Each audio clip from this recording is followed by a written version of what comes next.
بسم اللہ الرحمن الرحیم نحمدہ ونصلی علی رسولہ الکریم اما بعد فاعوذ باللہ من الشیطان الرجیم بسم اللہ الرحمن الرحیم۔ اس دین کی خاطر صحابہ کرام کے اور آپ صلی اللہ علیہ وسلم کی کتنی قربانیاں ہیں۔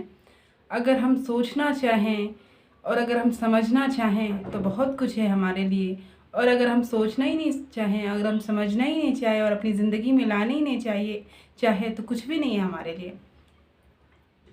تو یعنی کہ اس دین کے خاطر نبی کریم صلی اللہ علیہ وسلم نے، صحابہ نے، صحابیات نے اپنا جان، مال، عزت، آبرو کسی چیز کی پرواہ نہیں کی، اور سب سے پہلے جو ہے اللہ اور اللہ کے حکموں کو فالو کیا، تبھی وہ دنیا میں بھی اللہ نے ان کو کامیاب کیا اور آخرت میں بھی کامیاب کر کے دکھایا۔ لیکن آج ہم کیا کر رہے ہیں؟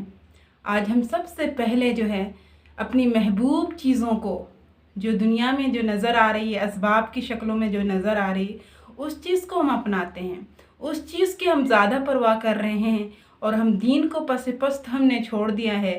ہمیں سب سے زیادہ اپنا جان عزیز ہے، عزت عزیز ہے، آبرو عزیز ہے، اور مال عزیز ہے، اور بچے عزیز ہے، اور شوہر عزیز ہے، اور اپنے والدین عزیز ہے۔ اسی لیے ہم دین کی خاطر جو ہے کچھ محنت نہیں کر رہے، ہمارے اندر کوئی جذبہ نہیں ابھر رہا ہے، اور آج مسلمانوں کا یہ حال ہے کہ آج ہر طرف سے مسلمان ذلیل ہو، اسی لیے ہو رہا ہے، اور خوار بھی اسی طرح ذلت اور پستی کا شکار ہے وہ۔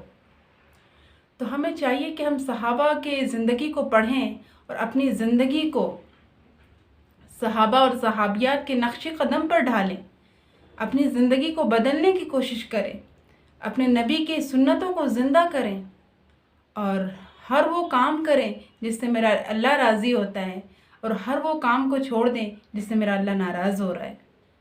اور ہر طرف گناہوں کا دورہ ہے، ہر طرف فحاشی، بدکاری، بے حیائی، ان سب چیزوں نے انسان کو برباد کر کے رکھ دیا ہے۔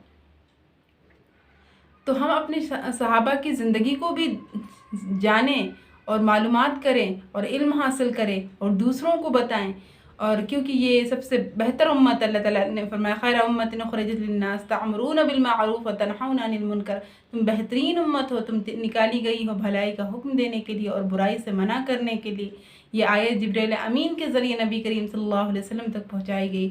آپ تنہا تھے اور کافر ذات آپ کی تھی، پھر بھی آپ نے تمام مخالفتوں کا سامنا کیا اور تمام پریشانیاں اٹھا کر اس کو ادا کیا۔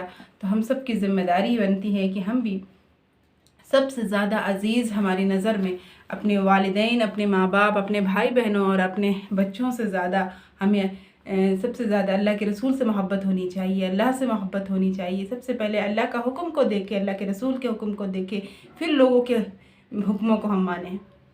لوگ کیا کہہ رہے ہیں اس کی پرواہ نہ کریں، پہلے یہ سوچے کہ اللہ کیا کہہ رہا ہے، میرا رسول کیا کہہ رہا ہے۔ اسی میں اللہ نے کامیابی رکھی ہے۔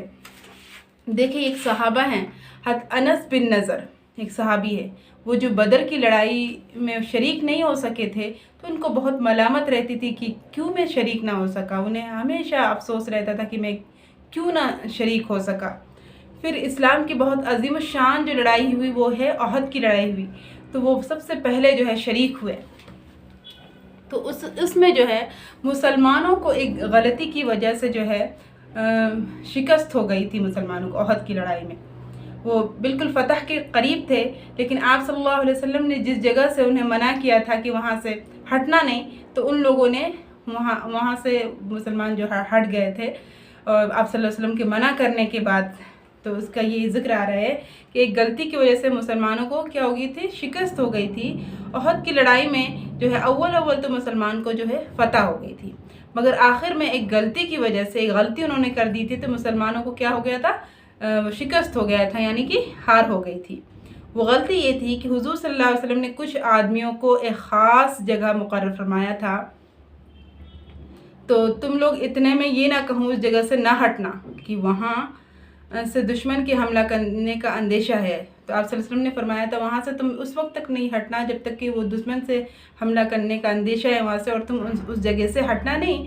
جب مسلمانوں کو جو شروع میں جو فتح ہوئی تھی، تو کافروں کو بھاگتا ہوا دیکھ کر یہ لوگ بھی اپنی جگہ سے ہٹ گئے. جب دیکھا کہ یہ ہم لوگ تو فتح پا گئے، مسلمان سمجھ گئے کہ ہم تو اب کامیاب ہو گئے.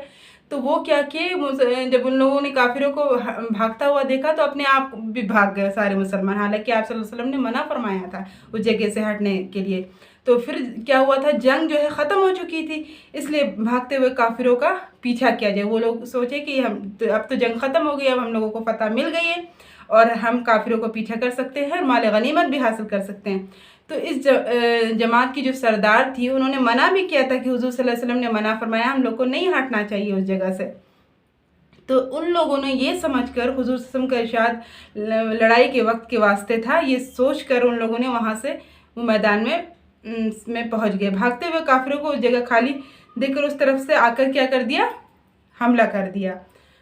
جو کافر حملہ کر دیے، مسلمان جو ہے بہت بے فکر تھے. اس اچانک بے خبری کی وجہ سے حملے سے مغلوب ہو گئے اور دونوں طرف سے کافروں کے بیچ میں آ گئے مسلمان، جس کی وجہ سے ادھر ادھر بھاگ رہے تھے مسلمان، بھاگ رہے تھے. حضرت انس نے دیکھا کہ سامنے سے کہ ایک دوسرے صحابی حضرت سعد بن معاذ آ رہے ہیں. انہوں نے دیکھا کہ ایک سعد بن معاذ آ رہے ہیں آگے کی طرف سے. تو ان سے کہا کہ اے سعد کہاں جا رہے ہو؟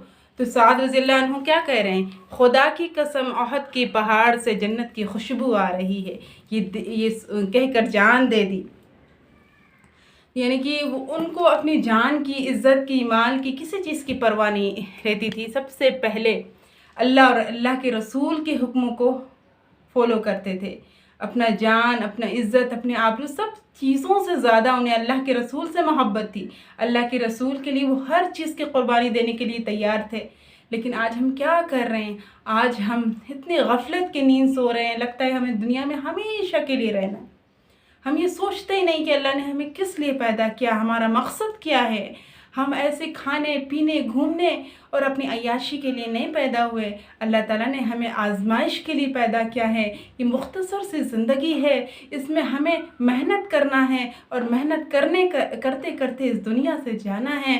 اور اس میں بھی اگر کوئی کوتاہی رہ جاتی ہے تو اس سے اللہ سے معافی مانگتے رہنا ہے. اور اللہ تعالیٰ بڑا بخشنے والا، مہربان ہے. اللہ تعالیٰ اپنے بندوں کی توبہ کا انتظار کرتا ہے کہ میرا بندہ کب مجھ سے رو کر مجھ سے معافی مانگتا ہے، مجھ سے توبہ کرتا ہے، میری طرف رجوع ہوتا ہے، میں سارے گناہ اس کے معاف کر دیتا ہوں.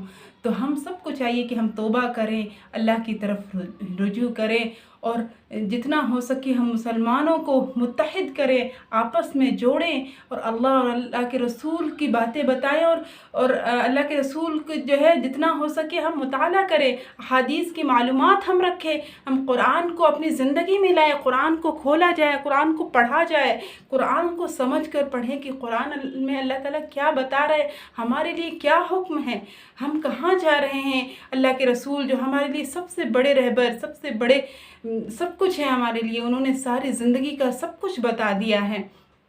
تو ہمیں چاہیے کہ ہم اللہ تعالیٰ سے مانگے کہ اللہ تعالیٰ ہمیں اس لائق بنا دے کہ ہم کسی قابل ہو سکے، کہ ہم دین اور دنیا میں بھی کامیاب ہو سکے. اللہ تعالیٰ ہمیں کہنے سننے سے زیادہ عمل کی توفیق بخشے. اور آخر دعوانا